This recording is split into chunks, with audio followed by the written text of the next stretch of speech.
আপনার এই 2020 থেকে 2023 এবং তার আগেও আপনি আরো চাকরির চেষ্টা করেছেন এবং একটা অনেকটাই সময় আপনার অন্য অন্য সার্ভিসেও আপনি ছিলেন।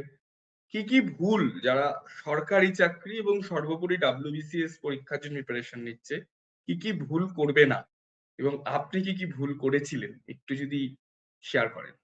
আমার ক্ষেত্রে যেটা আমি বলবো ভুল, মানে আমার পুরো এই জায়গাটাতে ভুল বলতে আমি না সেলফ অ্যানালিসিস বা স্পেসিফিক্যালি এমসিকিউ, যখন আমি পরীক্ষা দিচ্ছি সিনসিয়ারলি পড়ছি, মক দিচ্ছি, আমার যেটা সমস্যা হতো আফটার মক আমি মকটার অ্যানালিসিস কম করতাম। তাহলে কি হচ্ছে, আমি আজকে যে মক টেস্টটা দিলাম একটা XYZ নাম্বার পেলাম, কালকে যখন আমি মকটা দিচ্ছি ঠিক আগের মকে যে যে ভুলগুলো করেছিলাম সেগুলোই দেখছি অনেকগুলো রিপিট হয়ে যাচ্ছে সেখানে। তার একটাই কারণ, আমি আগের মকটা অ্যানালিসিস করিনি।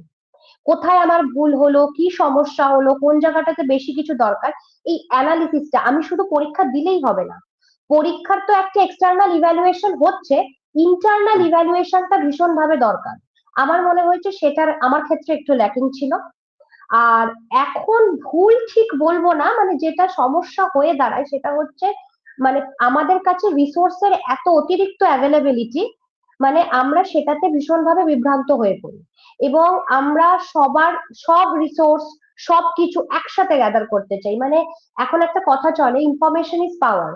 ঠিক আছে, কিছু কিছু ক্ষেত্রে সেটা ঠিক, কিন্তু কিছু কিছু ক্ষেত্রে এটা আমাদের বড় বিড়ম্বনার কারণ হয়ে যায়। অতিরিক্ত বেশি ইনফরমেশন নিতে গিয়ে যেটুকু দরকার ইনফরমেশন সেটা আমরা ফিল্টার আউট করতে পারি না।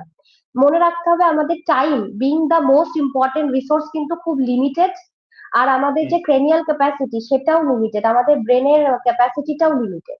এই দুটোকে কনস্ট্যান্ট ধরে আমার মনে হয় যে এবার স্ট্র্যাটেজিক্যালি আমাকে রিসোর্সকে ফিল্টার আউট করা দরকার, না হলে কিন্তু কি হবে, আমি পড়েই যাব শেষ করতে পারবো না।